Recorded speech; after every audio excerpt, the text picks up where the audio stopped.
اور اسی طرح وادی دہنا اور مکے کے قرب و جوار میں رہنے والی ساری نسل جو تھی، دو مختلف خاندان تھے وہ۔ مکہ کے آس پاس والے خاندان کا سردار معاویہ ابن بکر تھا، اور یمن والے خاندان کا املیک ابن اعوذ تھا۔ دونوں خاندانوں کی آپس میں رشتہ داریاں اور میل ملاقات تھی۔ اس دور میں خانہ کعبہ کی عمارت جو ہے وہ سیلاب کی نظر ہو چکی تھی، البتہ اس مقام پہ ایک سرخ ٹیلہ تھا جسے متبرک جو ہے سمجھا جاتا تھا، لوگ وہاں جا کے دعائیں کرتے تھے۔ تو یمن کے علاقے میں جب کافی عرصے تک بارش نہ ہوئی تو پانی کی قلت پیدا ہو گئی، قحط کے آثار پیدا ہونے لگے۔ ان حالات میں قوم عاد نے فیصلہ کیا کہ اپنے ایک وفد مکے بھیجا جائے جو وہاں جا کے بارش کے لیے دعا کرے، تو شاید اللہ تعالیٰ قحط کو دور کر دے اور پھر خوشحالی جو ہے وہ لوٹ آ جائے۔ تو 70 آدمیوں کا ایک وفد 2 سرداروں کی قیادت میں مکہ روانہ ہوا۔ وہ لوگ مکے کے قریب وہاں کے سردار معاویہ ابن بکر کے ہاں جا کے اترے۔ میزبان نے ان کی بڑی آؤ بھگت کی اور وہاں کے رواج کے مطابق ان کے کھانے پینے، عیش و آرام کے لیے خوب انتظام کیا، حتیٰ کہ ان کی تفریح طبع کے لیے گانے والی لونڈیوں کا بھی بندوبست کیا۔ وہ مہینے تک دعوتیں اڑاتے رہے، اس مقصد کے لیے آئے وہ بھول ہی گئے۔ تو میزبان جو تھے وہ خود ان کے طویل قیام کی وجہ سے تنگ آ چکا تھا، لیکن وہ انہیں کہہ نہیں سکتا تھا کیونکہ یہ عرب کے اصول میزبانی کے خلاف تھا۔ بالآخر مہمان سردار کو خیال آیا کہ ہم تو خوشحالی کی دعا کرنے آئے، لیکن یہاں پہ عیش و آرام میں پڑھ کے اسے بھی بھول گئے۔ اس نے ساتھیوں کو مشورہ دیا کہ اب انہیں یہاں سے رخصت ہو کے اصل مقصد کی طرف آنا چاہیے۔ اس نے یہ بھی کہا کہ میرا یہ دل گواہی دیتا ہے کہ جب تک تم اللہ کے رسول ہود پہ ایمان نہیں لاؤ گے، یہاں پہ دعائیں کرنا بھی تمہیں کچھ مفید نہیں ہوگا۔ دوسرے ساتھیوں نے سمجھا کہ مرثد جو ہے، جو وہاں ان کا میزبان تھا، وہ ہود علیہ السلام پہ ایمان لا چکا ہے، لہذا وہ اس سے ناراض ہو گئے اور کہنے لگے کہ اسے ہم دعا کے مقام پر اپنے ساتھ نہیں لے جائیں گے۔ ادھر جب میزبان ان کے قیام سے تنگ آ گیا تو اس نے ایک ترکیب سوچی اور گانے والی لونڈی کو کہا کہ جب گانے کی محفل قائم ہو تو اس میں تم یہ شعر گانا، الا یا قیل ویحک قم فہینہم لعل اللہ یصبحنا غماما، اے قیل اٹھو اور کچھ مناجات اور التجا کرو، شاید اللہ تعالیٰ ہمیں بارش سے سیراب کر دے۔ فیسقی ارض عاد ان عادا قد امسوا لا یبینون الکلام، شاید کہ اللہ تعالیٰ ارض عاد کو سیراب کر دے کیونکہ عاد کے لوگ اس قدر کمزور ہو چکے کہ بات بھی نہیں کر سکتے۔ جب لونڈی کی زبان سے مہمانوں نے یہ شعر سنے تو پھر انہیں ہوش آیا کہ ہم نے تو یہاں بہت دیر کر دی ہے، ہمیں فوراً اپنے مقصد کی طرف جانا چاہیے۔ تو بیت اللہ شریف کے مقام پہ واقع ٹھیلے پہ جا کے انہوں نے دعا کی کہ اے پروردگار، ہم بڑی پریشانی میں مبتلا ہے، جس طرح تو پہلے قوم عاد کو سیراب کرتا تھا اب بھی ان کے لیے پانی نازل فرما۔ مفسرین فرماتے ہیں کہ اس دعا کے بعد 3 قسم کے بادل اٹھے، سفید، سرخ اور سیاہ۔ غیب سے کیل سردار کے نام آواز آئی کہ ان بادلوں میں سے جون سا چاہو پسند کر لو، چونکہ عموماً خالی گٹھائیں زیادہ سے زیادہ بارش کا سبب بنتی ہے، اس لیے قیل نے سیاہ بادلوں کو پسند کیا۔ ترمذی شریف کی روایت میں آتا ہے کہ آواز آئی اچھا پھر انہی کو اختیار کر لو۔ لا تبقی من العاد احدا، یہ قوم عاد میں سے کسی کو بھی باقی نہیں چھوڑیں گے۔ جب سیاہ بادل وادیوں پہ نمودار ہوئے تو وہ لوگ بڑے خوش ہوئے کہ اب خوب بارش ہوگی، قحط دور ہو جائے گا۔ سورہ احقاف میں آتا ہے 26ویں پارے میں، فَلَمَّا رَأَوْهُ عَارِضًا مُسْتَقْبِلَ أَوْدِيَتِهِمْ قَالُوا هَذَا عَارِضٌ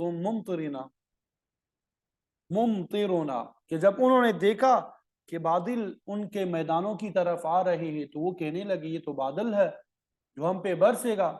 لیکن اللہ تعالیٰ نے فرمایا یہ بارش برسانے والے بادل نہیں ہے، بل ہوا مستعجلتم بھی، بلکہ یہ تو وہ چیز ہے جس کے لیے تم جلدی کرتے تھے۔ ریح فیہا عذاب علیم، اس میں آندھی ہے جس میں دردناک عذاب بھرا ہوا ہے۔ تدمر کل شیء بامر ربھا، یہ ایسی چیز ہے جو ہر چیز کو ملیامیٹ کر کے رکھ دے گی۔ تو جب بادل آئے تو ان میں سے ایسی زہریلی ہوا خارج ہوئی جس نے پوری قوم کو تباہ کر دیا۔ حدیث شریف میں آتا ہے کہ یہ ہوا مغرب کی جانب سے آئی تھی۔ آپ صلی اللہ علیہ وسلم کا فرمان بھی ہے کہ قوم عاد کو مغرب کی طرف سے چلنے والی گرم ہوا سے ہلاک کیا گیا، جبکہ اللہ نے میری مدد مشرق سے چلنے والی ٹھنڈی ہوا کے ساتھ کی، جسے باد صبا کہتے ہیں۔ ایک باد دبور جو مغرب کی طرف سے چلتی ہے، باد صبا جو مشرق کی طرف سے چلتی ہے۔ غزوہ احزاب کے موقع پہ بھی مشرق کی طرف سے ٹھنڈی ہوا چلی تھی، اس کی وجہ سے مشرکین کے خیمے اکھڑ گئے، انہوں نے محاصرہ اٹھا کے واپس جانے کا فیصلہ کیا۔ تو قوم عاد پہ ایسی خطرناک ہوا چلی کہ اس نے ہر چیز کو تہ و بالا کر دیا، درخت گرا دیے، عمارتیں منہدم ہو گئی، انسانوں کو اچھال اچھال کر اور آپس میں ٹکرا ٹکرا کے ہلاک کیا گیا۔ گرم اور تیز ہوا لوگوں کے ناک میں داخل ہو کے دوسری طرف نکل جاتی اور اعضاء کو ٹکڑے ٹکڑے کر دیتی تھی۔ سورہ حاقہ میں سخرہا علیہم 7 لیال و8 ایام حسوما، یہ تند و تیز ہوا 7 راتیں اور 8 دن تک مسلسل چلتی رہی اور پوری قوم کو تباہ و برباد کر کے رکھ دیا۔ بڑے بڑے جسم جسیم آدمی ایسے پڑے تھے جیسے کھجوروں کے تنے ہو۔ اللہ تعالیٰ نے فرمایا فَهَلْ تَرَى لَهُم مِّن بَاقِيَةٍ، کیا ان میں سے ایک بھی زندہ بچا؟ اللہ تعالیٰ نے اس قوم پہ ایسا سخت عذاب نازل فرما کر پوری قوم کو ملیامیٹ کر دیا۔ اللہ تعالیٰ نے فرمایا وَلَمَّا جَاءَ أَمْرُنَا، جب ہمارا حکم آ گیا، نَجَّيْنَا هُودًا وَالَّذِينَ آمَنُوا مَعَهُ بِرَحْمَةٍ مِّنَّا، ہم نے ہود علیہ السلام اور آپ کے ساتھ ایمان لانے والوں کو اپنی خاص مہربانی سے بچا لیا۔ ان کی تعداد 4000 تھی۔ کہتے ہیں کہ جس مکان میں اہل ایمان موجود تھے وہاں مسموم زہریلی ہوا نہیں پہنچی تھی، باقی ساری قوم کا خاتمہ ہو گیا۔ اللہ تعالیٰ نے فرمایا وَنَجَّيْنَاهُم مِّنْ عَذَابٍ غَلِيظٍ، وَنَجَّيْنَاهُم مِّنْ عَذَابٍ غَلِيظٍ، ہم نے انہیں گھاڑے عذاب سے نجات دی۔ اگر عذاب غلیظ سے دنیاوی عذاب مراد ہے تو پھر یہ وہی گرم ہوا ہے جو کافروں پہ ہفتہ بھر چلتی رہی اور بالآخر سب کو ہلاک کر دیا۔ مفسرین فرماتے ہیں کہ اگلی آیت میں قیامت کا ذکر بھی ہے، تو اس اعتبار سے عذاب غلیظ سے آخرت کا عذاب بھی مراد ہو سکتا ہے۔ یہاں پہ نجینا کا لفظ 2 مرتبہ آیا ہے۔ یہاں پہ نجینا کا لفظ کتنی مرتبہ آیا ہے؟ 2 مرتبہ آیا ہے۔ تو اس سے یہ بھی مراد ہو سکتی ہے کہ اہل ایمان کو ایک دفعہ ہم نے اس دنیا کے عذاب سے نجات دی اور پھر آگے چل کے قیامت کے دن کے عذاب سے بھی نجات دیں گے۔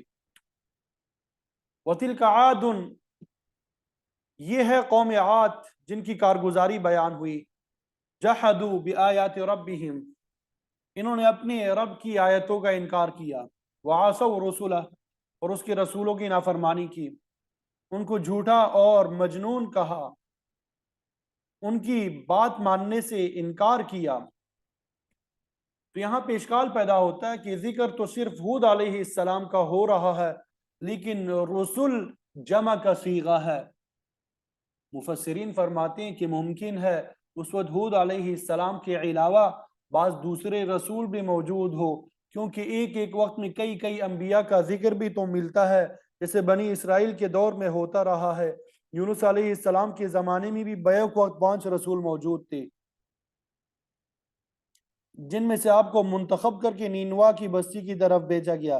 اور بعض فرماتے ہیں کہ جمع کا صیغہ اور رسولوں کے متعلق دیگر مقامات پہ بھی استعمال ہوا ہے، اور اس کا مطلب یہ ہے کہ کسی ایک رسول کا انکار تمام رسولوں کے انکار کے مترادف ہے، کیونکہ دین اور پیغام سب کا ایک ہی رہا ہے۔ سارے پیغمبر یہی کہتے رہیں اعبدوا اللہ ما لکم من الہ غیرہ، کہ لوگوں صرف اللہ کی عبادت کرو کیونکہ اس کے علاوہ تمہارا کوئی معبود نہیں ہے۔ تو قوم عاد نے آیات الہی کا انکار کیا، رسولوں کی نافرمانی کی، واتبعوا امر کل جبار عنید، ہر سرکش اور عنادی آدمی کی پیروی کی، ہر اس سردار اور چودھری کے پیچھے لگے جو حق کے ساتھ عناد رکھتا تھا، حکم الہی کی سرتابی کرتا تھا۔ بالعموم مفاد پرست اور اغراض کے بندے ایسے ہی لوگوں کا اتباع کرتے ہیں، اچھے لوگوں کی بات نہیں مانتے۔ فرعون نے بھی موسیٰ اور ہارون علیہ السلام کی بات نہ مانی بلکہ اپنے عنادی سرداروں کا کہنا مانا۔ قوم عاد نے بھی یہی کیا کہ اللہ کے رسول ہود علیہ السلام کی بات پہ غور نہ کیا بلکہ عناد اور تعصب کے پیچھے چلتے رہے۔ اس کا نتیجہ یہ ہوا وَأُتْبِعُوا فِي هَذِهِ الدُّنْيَا لَعْنَةً، اس دنیا میں ان کے پیچھے لعنت لگا دی گئی۔ ظاہر ہے کہ اس دنیا میں بھی قوم فرعون، عاد، ثمود یا قوم لوط کو اچھے لفظوں سے یاد نہیں کیا جاتا ہے، تاریخ میں ان کا ذکر نافرمان اور عذاب زدہ قوموں کی حیثیت سے آتا ہے، انہیں ہمیشہ کے لیے لعنت کا تمغہ دیا گیا ہے۔ یہ تو اس دنیا کا حال ہے۔ وَيَوْمَ الْقِيَامَةِ، اور قیامت کے دن بھی یہ لوگ لعنت میں گرفتار رہیں گے، وہاں ان کو اس دنیا سے بھی زیادہ ذلت اٹھانی پڑے گی۔ پھر آگے لوگوں کو تنبیہ کی جا رہی ہے،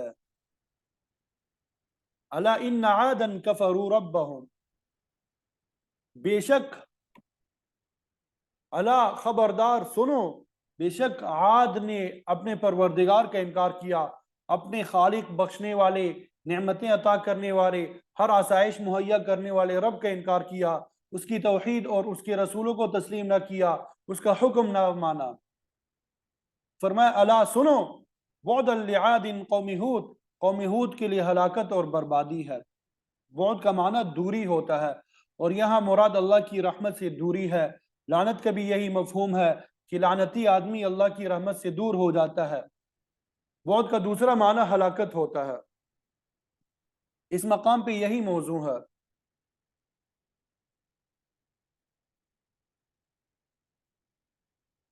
ایک شاعرہ نے اپنے شعر میں اس لفظ کو اس طرح استعمال کیا، اخوتی لا تبعدوا بلا واللہ قد بعدوا، اے میرے بھائیو خدا کرے تم ہلاک نہ ہو، مگر میں یہ بات کیسے کروں کیونکہ وہ تو ہلاک ہو چکے ہیں، یعنی سارے کے سارے لڑائی میں مارے جا چکے ہیں۔ تو فرمایا سنو، ہلاکت ہے قوم عاد کے لیے جو ہود علیہ السلام کی قوم تھی، انہوں نے اپنی مخلص اور خیرخواہ نبی کی بات نہ مانی بلکہ سرکش اور مخالف لوگوں کا اتباع کیا، جس کی وجہ سے وہ تباہی اور بربادی کا شکار ہوئے۔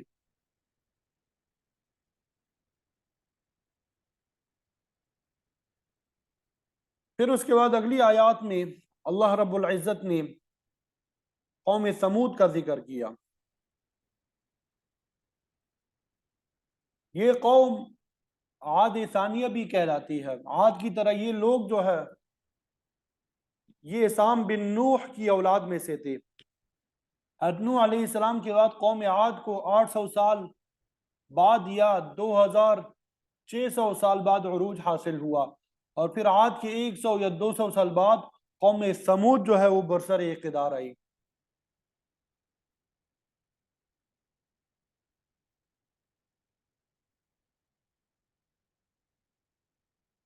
شاہ عبدالعزیز مفسر قرآن لکھتے ہیں کہ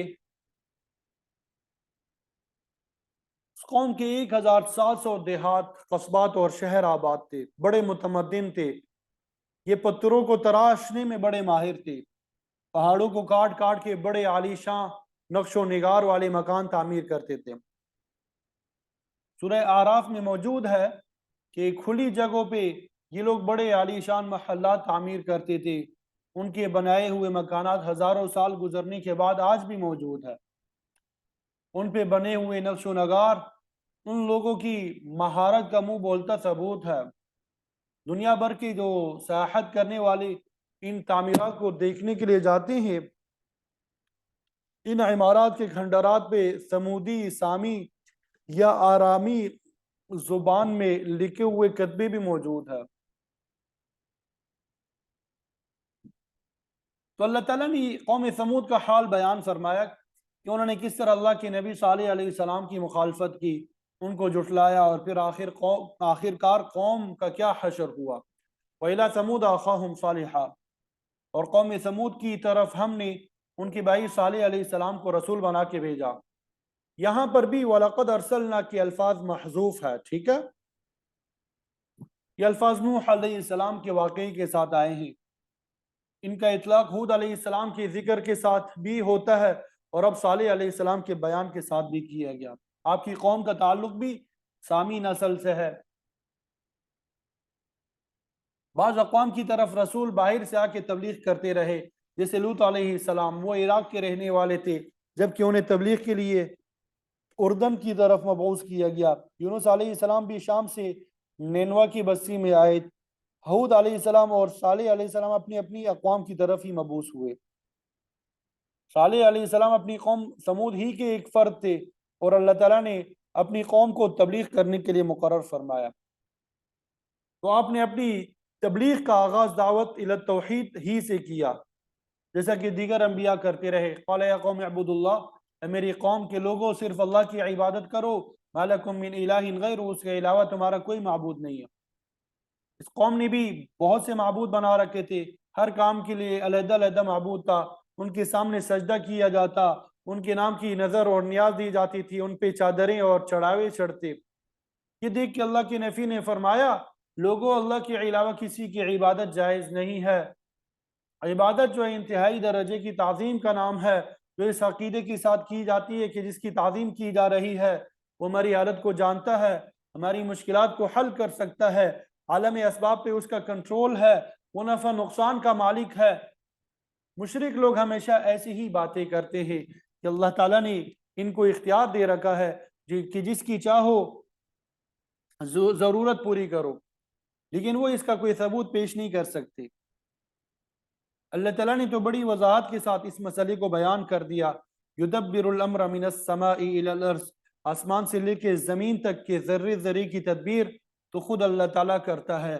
ادنا سے ادنا مخلوق کے اسباب حیات اور رزق رسانی کی ذمہ داری اس نے اٹھا رکھی ہے۔ ترقی اور تنزل کے تمام تصرفات وہ خود انجام دیتا ہے۔ اس نے کسی کو کہاں اختیار دے رکھا ہے کہ میرے حکم کے بغیر جو چاہے کرتے پھرو؟ یہ تو مشرکین کا باطل خیال ہے۔ تو لائق کہ عبادت صرف وہی ذات ہو سکتی ہے۔ مسئلہ توحید کے دلائل کے طور پہ صالح علیہ السلام نے بعض باتیں قوم کو بتلائی۔ ہوا انشأکم من الارض، ہوا انشأکم من الارض، اسی نے تمہیں زمین سے پیدا کیا، واستعمرکم فیہا،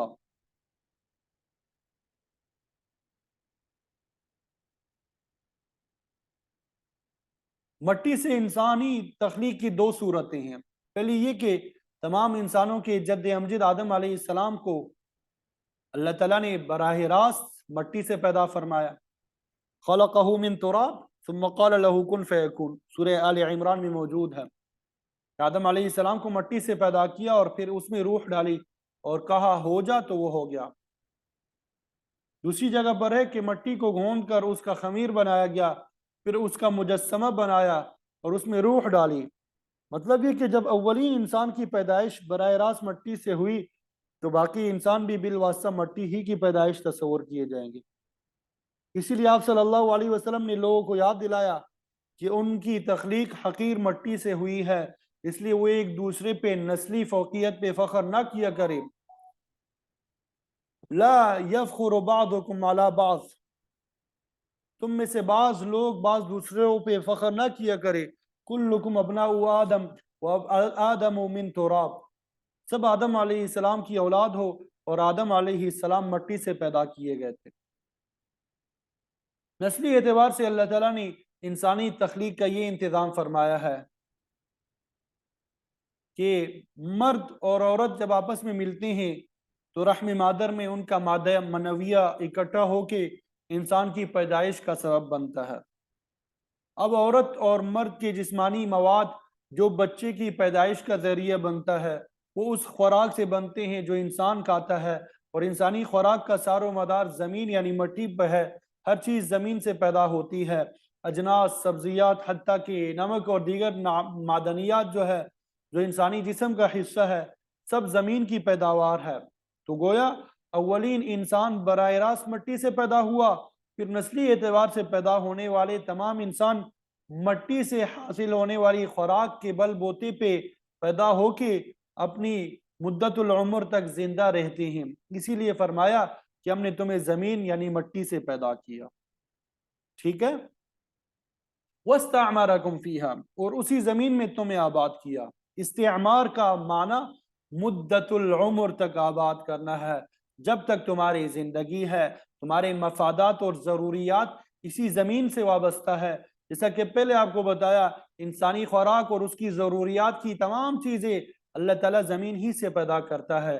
بعض فرماتے ہیں وَاسْتَعْمَرَكُمْ میں اللہ تعالیٰ نے حکم دیا ہے کہ اے لوگو، تم اس زمین کو آباد کرو، اس میں کھیتی باڑی کر کے غلہ اگاؤ، باغات لگا کے پھل پیدا کرو، اور زمین کے تہ سے پانی اور معدنیات نکالو اور ان چیزوں کو اپنے استعمال میں لاؤ۔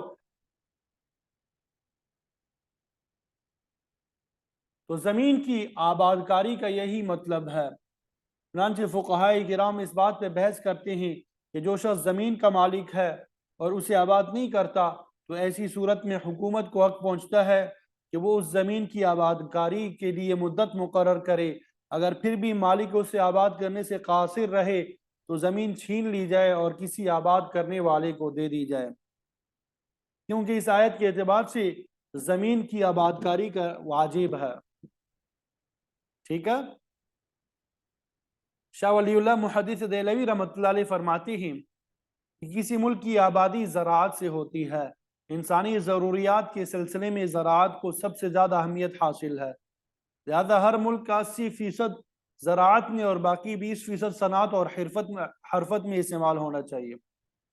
اگر تمام لوگ کارخانوں میں کام کرنے لگے یا فوج کی ملازمت اختیار کر لے تو زراعت کا کام کون کرے گا؟ اگر زراعت رک گئی تو ملک جو ہے ویران ہو جائے گا۔ اس لیے حکومت اور خود زمین کے جو مالک ہیں ان کا فرض ہے کہ زمین کو آباد کرے تاکہ لوگوں کی خوراک کا بندوبست ہو سکے۔ زمین کے ذریعے سے زرعی زمینوں سے سوسائٹیاں بنانا یہ زمین کو تباہ کرنا ہے، یہ زمین کو آباد کرنا نہیں ہے۔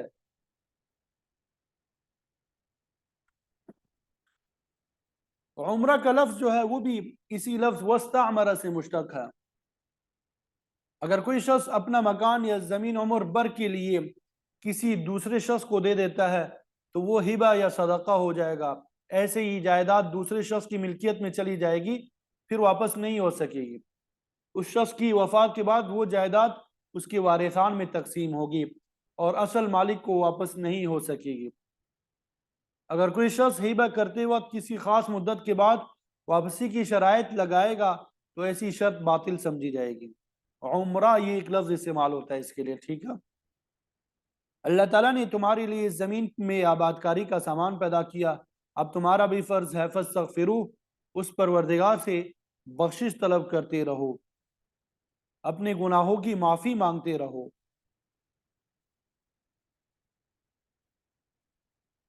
استغفار بہت بڑی حقیقت اور بڑی ضروری چیز ہے۔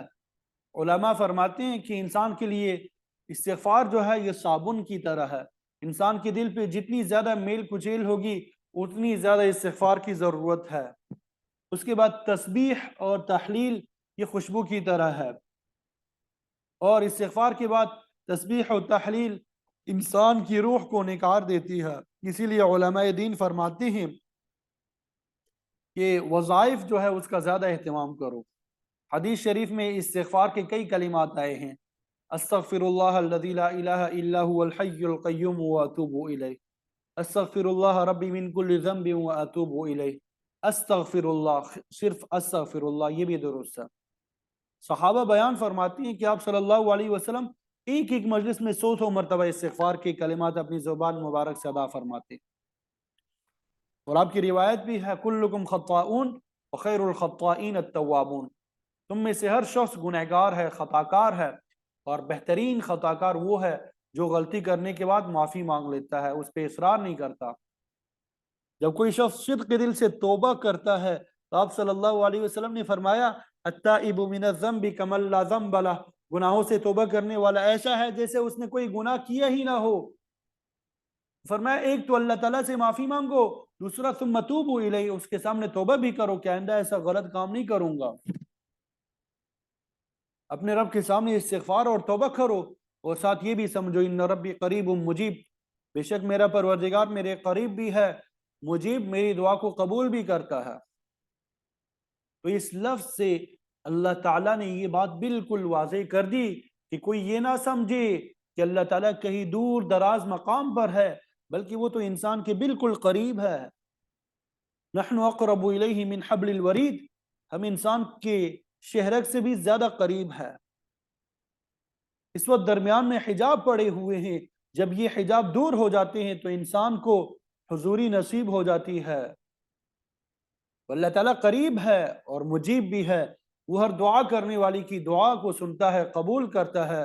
مشرک لوگ درمیان میں بلا وجہ واسطہ ڈالتے ہیں کہ ہماری تمہارے آگے اور تمہاری خدا کے آگے، یہ باطل نظریہ ہے۔ اللہ تعالیٰ نے قریب اور مجیب کے الفاظ لا کے اس باطل عقیدے کی جڑ کاٹ دی، لیکن مشرک لوگ اسی عقیدے پہ اڑے ہوئے ہیں کہ ہم ان کو راضی کرتے ہیں اور یہ آگے اللہ تعالیٰ کو راضی کرتے ہیں۔ اللہ تعالیٰ تو علی الاعلان کہہ رہا ہے کہ ہر وہ شخص قریب ہے اور اس کی دعا کو سنتا ہے، وہ ہر شخص کے قریب ہے، وہ ہر شخص کی دعا کو سنتا ہے، قبول کرتا ہے۔ جس وسیلے اور توسل کو بزرگان دین جائز قرار دیتے ہیں وہ ایک فروعی بات ہے۔ اس توسل کی حقیقت صرف اتنی ہے کہ ان لوگوں سے ہمیں محبت ہے، کیونکہ انہوں نے ہمیں اللہ کا راستہ بتایا ہے۔ دعا کا قبول اور رد تو اللہ تعالیٰ کے اختیار میں ہے، تاہم ہم التجا کرتے ہیں کہ ان بزرگوں کے طفیل سے ہماری دعا کو قبول فرما، اور اگر کوئی یہ عقیدہ رکھتا ہے کہ فلاں بزرگ اللہ تعالیٰ کو ضرور ہی راضی کرے گا لہذا ہمیں اس کو راضی کرنا چاہیے، تو یہی شرک ہے۔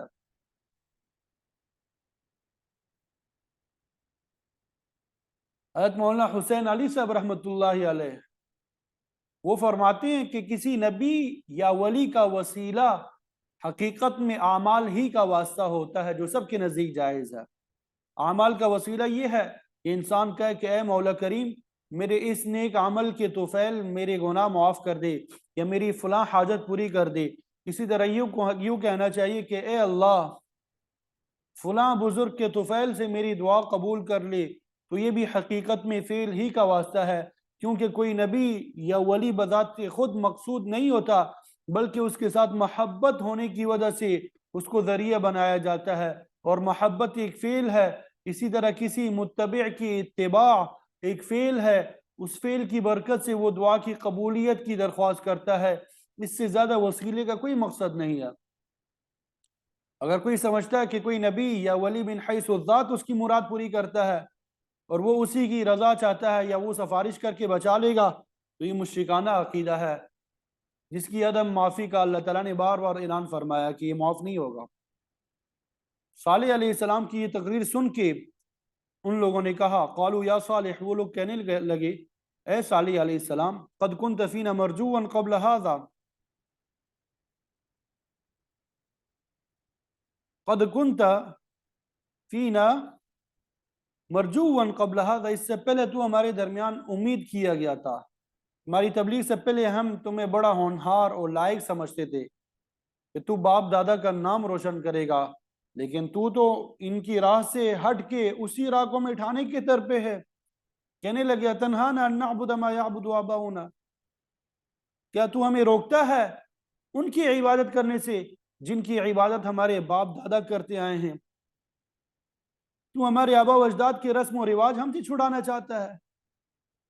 آج کے مشرک بھی یہی کہتے ہیں کہ فلاں کام اور فلاں رسم تو وہ بھی کرتے تھے، وہ کوئی بیوقوف تھے جو ایسا کرتے تھے۔ یہ نئے عالم پیدا ہو گئے جو ہمیں تیسرے اور چلم وغیرہ سے روکتے ہیں، قبروں پہ گنبد بنانے، ان پہ چادریں پھیلانے اور چڑھاوے چڑھانے سے منع کرتے ہیں۔ یہ سب کچھ تو ہمارے بزرگ کرتے چلے آئے ہیں، یہ کون ہے ہمیں روکنے والے؟ تو مشرک لوگ ہمیشہ اپنے بڑوں کو بطور دلیل پیش کرتے ہیں، جبکہ اللہ تعالیٰ نے فرمایا اولو کان آباؤہم لا یعقلون شیئا ولا یہتدون، اگرچہ ان کے آباء و اجداد عقل شعور ہدایت سے محروم ہی کیوں نہ ہو. اگر آبا و اجداد یا بزرگ صحیح راستے پر ہو تو پھر ضرور ان کے راستے پہ چلو، ان کی دعوت دوسروں کو بھی دو. حضرت یوسف علیہ السلام نے بھی کہا تھا وَاتَّبَعْتُ مِلَّةَ آبَائِي إِبْرَاهِيمَ وَإِسْحَاقَ وَيَعْقُوب، میں تو اپنے باپ دادا ابراہیم، اسحاق اور یعقوب علیہ السلام کی ملت کا اتباع کرتا ہوں کیونکہ وہ حق پہ تھے. تو اگر آبا و اجداد توحید الہی پہ ہے تو ان کی مانی جائے گی، اور اگر وہ گمراہ ہے تو ان پہ فخر کرنا جہنمی ہونے کی علامت ہے. قوم نے فرمایا اے صالح، کیا تو ہمیں ان کی عبادت کرنے سے روکتا ہے جن کی عبادت ہمارے باپ دادا کرتے آئے ہیں؟ وَإِنَّنَا لَفِي شَكٍّ مِّمَّا تَدْعُونَا إِلَيْهِ مُرِيبٍ، تو ہمیں جس چیز کی دعوت دیتا ہے ہم تو اس کے متعلق شک میں پڑے ہوئے ہیں. ہمیں تمہاری بات سچی معلوم نہیں ہوتی. بھلا یہ کیسے ہو سکتا ہے کہ سب کی حاجات ایک ہی خدا پوری کرے اور ہم سب کو چھوڑ کر اسی ایک کو پکارے؟ اس کے جواب میں صالح علیہ السلام نے فرمایا قال یا قوم ارأیتم ان کنت علی بینۃ من ربی، اے میری قوم کے لوگوں مجھے بتلاؤ کہ اگر میں اپنے پروردگار کی طرف سے کھلی دلیل پر ہوں، اس نے مجھ پہ وحی نازل فرمائی اور مجھے صحیح دین عطا کیا، وآتانی منہ رحمتا، اور اس اللہ نے اپنی طرف سے مجھے مہربانی بھی عطا کی ہے، ہدایت، ایمان، نیکی اور تقوی، یہ سب اللہ کی مہربانی ہی تو ہے جو اس نے عطا فرمائی ہے. فرمایا ان حالت میں فَمَن يَنْصُرُنِي مِنَ اللَّهِ إِنْ عَصَيْتُ، کہ اگر میں اللہ تعالیٰ کی نافرمانی کروں گا تو اس کے سامنے کون میری مدد کرے گا؟ یہ ایسی واضح بات ہے کہ جس میں کوئی شک اور تردد نہیں ہے. تو فرمایا کہ اگر میں تمہاری بات مان لوں فَمَا تَزِيدُونَنِي غَيْرَ تَقْصِيرٍ، تو نہیں زیادہ کرتے تم میرے لیے نقصان کے علاوہ. مطلب یہ کہ اگر میں توحید کا درس چھوڑ دوں، تمہاری شرکیہ رسوم کی تردید کرنے کی بجائے خود اختیار کر لوں، تو مجھے نقصان کے علاوہ کیا حاصل ہوگا؟ یہ تو میرے لیے سراسر نقصان کا سودا ہوگا. لہٰذا نہ میں پیغام الہی پہنچانے سے باز آ سکتا ہوں اور نہ تمہاری غلط بات کے پیچھے لگ سکتا ہوں.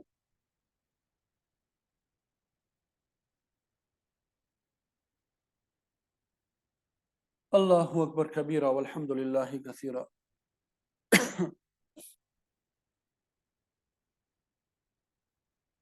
پھر اس کے بعد اگلی آیت میں چونکہ انبیاء کی جو اقوام ہے ان سے من مرضی کی نشانی طلب کرنے پہ اصرار کرتے رہے، اور اکثر مقامات پہ آپ نے دیکھا کہ اللہ نے اپنے نبی سے کہلوایا کہ نشانی پیش کرنا میرا کام نہیں ہے، بلکہ اس کا دار و مدار اللہ تعالیٰ کی حکمت اور مصلحت پر ہے. وہ جب چاہے کوئی نشانی ظاہر فرما دے، اور کبھی کبھار اللہ تعالیٰ مطلوبہ نشانی ظاہر بھی فرما دیتا ہے. تو صالح علیہ السلام کی قوم نے یہ مطالبہ پیش کیا کہ ہمارے سامنے پہاڑوں میں سے بڑی جسامت والی اونٹنی نکالو جو ہمارے سامنے بچے جنے اور اس میں فلاں فلاں خصوصیت ہو تو ہم ایمان لے آئیں گے. اور صالح علیہ السلام نے اللہ کی بارگاہ میں دعا کی جسے اللہ تعالیٰ نے منظور فرما لیا. قوم کے میلے کا دن تھا، کھلے میدان میں مشرک، کافر اور اہل ایمان ہزاروں کی تعداد میں موجود تھے. ان سب کی موجودگی میں اللہ تعالیٰ نے چٹان سے اونٹنی کو نکالا اور پھر اس پہ درد ذہ جیسی کیفیت طاری ہوئی. سب کے سامنے اس نے بچہ جنا اور پھر یہ بچہ بھی بڑا ہو گیا.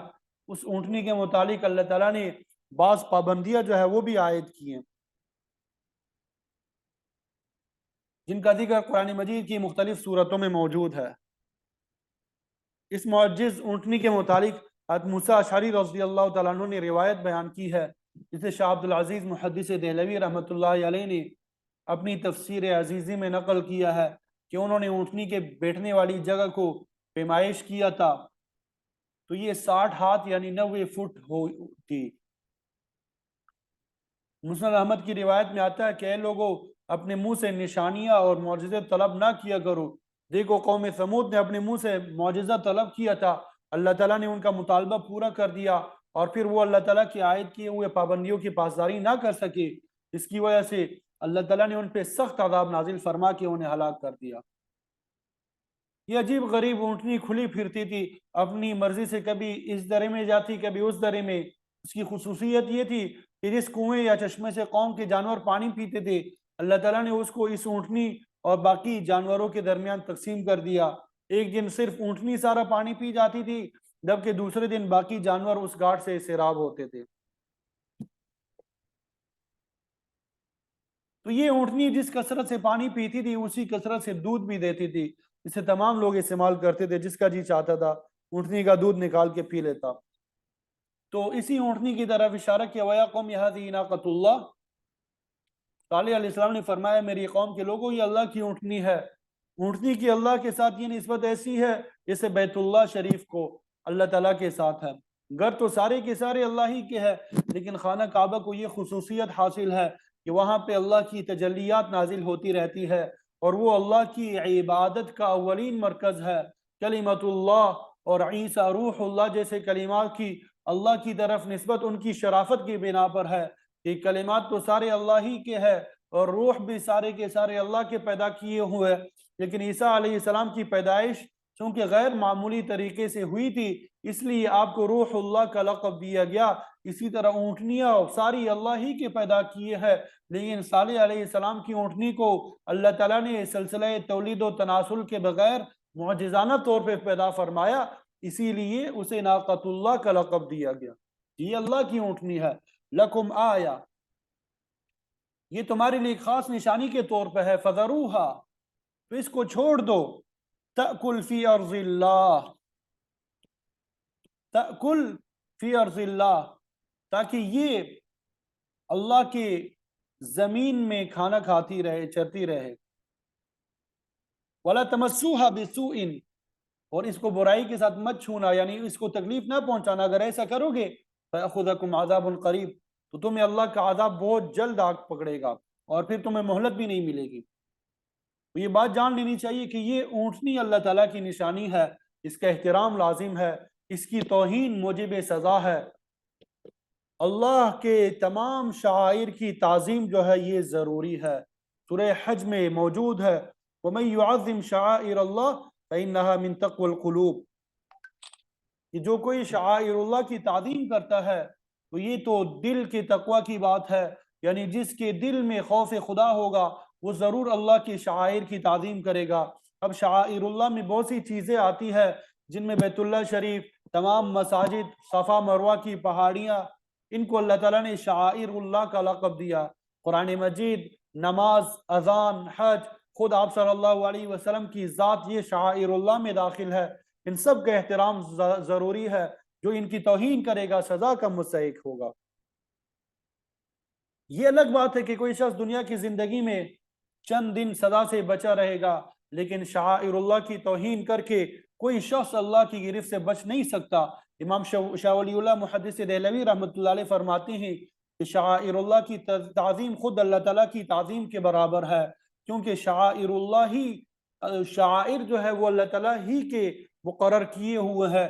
اسی لیے اللہ تعالیٰ نے قوم سمود کو فرمایا کہ اس اونٹنی کو برائی کے ساتھ مت چھونا، ورنہ اللہ تعالیٰ کا عذاب تمہیں جلد ہی پکڑ لے گا۔ اس قوم نے اللہ کے حکم کی نافرمانی کی، سورہ شمس میں موجود ہے، کذبت ثمود بطغواہا، قوم سمود نے اپنی سرکشی کے بنا پہ اپنے پیغمبر علیہ السلام کو جھٹلایا اور پھر شدید عذاب میں مبتلا ہوئے۔ اللہ تعالیٰ کے واضح حکم کے باوجود قوم سمود نے نافرمانی کی، فعقروہا، اونٹنی کے پاؤں کاٹ دیے۔ اس مقصد کے لیے انہوں نے ایک آدمی مقرر کیا جس نے اپنے دوسرے ساتھیوں کے ساتھ مل کر اس منصوبے کو عملی جامہ پہنایا۔ یہ لوگ گھات لگا کے ایک درب میں بیٹھ گئے، جب اونٹنی پھراتی وہاں سے گزری تو گونڈوں نے تلوار چلا کے اس کے پاؤں کاٹ دیے، اور پھر جب وہ زمین پر گر گئی تو اس کے ٹکڑے ٹکڑے کر کے اس کا گوشت تقسیم کر لیا۔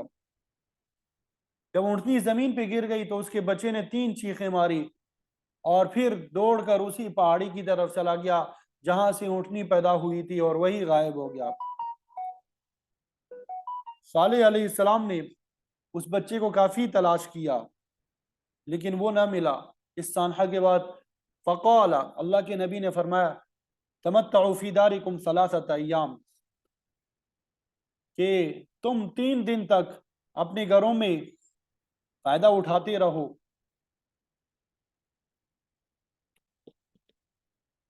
تمہارا عرصہ حیات صرف 3 دن ہے۔ پہلے دن تمہارے چہرے پیلے پڑ جائیں گے، دوسرے دن سرخ ہو جائیں گے، اور تیسرے دن سیاہ پڑ جائیں گے، اور پھر تم ہلاک ہو جاؤ گے۔ پھر ایسا ہی ہوا، بدھ کے دن ان کے چہرے زرد ہوئے، جمعرات کو سرخ اور جمعے کو سیاہ ہو گئے، اور پھر ہفتے کے دن علی صبح ان پہ عذاب مسلط ہوا اور وہ ہلاک کر دیے گئے۔ آپ صلی اللہ علیہ وسلم نے فرمایا کہ اللہ تعالیٰ نے ان پہ 2 عذاب بھیجے، ایک تو اوپر سے چیخ آئی اور نیچے سے زلزلے نے انہیں پکڑ لیا۔ فرشتے نے ایسی خوفناک چیخ ماری جس سے سب کے لوگ اور جگر، سب لوگوں کے دل اور جگر جو تھے وہ پڑ گئے، وہ ہلاک ہو گئے۔ آپ نے فرمایا کہ قوم سمود کے کافروں میں سے مشرق اور مغرب میں کسی کو بھی اللہ تعالیٰ نے زندہ نہ چھوڑا۔ جس نے اونٹنی کے پاؤں کاٹے تھے اس کے متعلق آپ نے فرمایا، ایک مرتبہ حضرت علی رضی اللہ تعالیٰ عنہ سے خطاب کرتے ہوئے کہا کہ اے علی، پہلی امتوں کا بدبخت آدمی احمر سمود نامی تھا، یہ سرخ رنگ اور ٹنگنے قد کا تھا، بڑے بدماش تھا، جس نے اللہ کی اونٹنی کو ہلاک کیا۔ اور اس امت کا بدبخت آدمی وہ ہوگا جو تمہارے سر کے خون سے تمہاری داڑھی کو رنگین کرے گا۔ یہ عبد الرحمن خارجی تھا جس نے حضرت علی کو شہید کیا۔ شاہ عبدالعزیز فرماتے ہیں کہ یہ عجیب اتفاق ہے کہ احمر سمودی نے بھی ایک عورت کی خاطر اللہ کی اونٹنی کو ہلاک کیا، اور اس خارجی نے بھی عورت ہی کے خاطر حضرت علی کو شہید کیا۔ آپ خلیفہ اعلی منہاج النبوت تھے اور یہ خلافت راشدہ آپ کے ساتھ ہی ختم ہو گئی۔ تو صالح علیہ السلام نے قوم کو متنبع کیا کہ اپنے گھروں میں 3 دن تک فائدہ اٹھا لو، اس کے بعد تم ہلاک ہو جاؤ گے۔ ذالک وعد غیر مکذوب، یہ اللہ تعالیٰ کا ایسا وعدہ ہے جو جھوٹا نہیں ہے بلکہ پورا ہو کے رہے گا۔ تم صفحہ ہستی سے جو ہے مٹ جاؤ گے۔ ذالک وعد غیر مکذوب۔ اللہ اکبر کبیرہ۔ فلما جاء امرنا نجینا صالحا والذین آمنوا معه، یہاں سے انشاءاللہ کل پڑھیں گے اس کی تفسیر جو ہے، ترجمہ تو ہم نے کر لیا، آیت نمبر 66، اس کی تفسیر انشاءاللہ کل پڑھیں گی۔ نماز کا وقت ہو گیا ہے، اللہ تعالیٰ سے دعا ہے کہ ہمیں عمل کی توفیق عطا فرمائے۔ آخر دعوانا ان الحمد للہ رب العالمین۔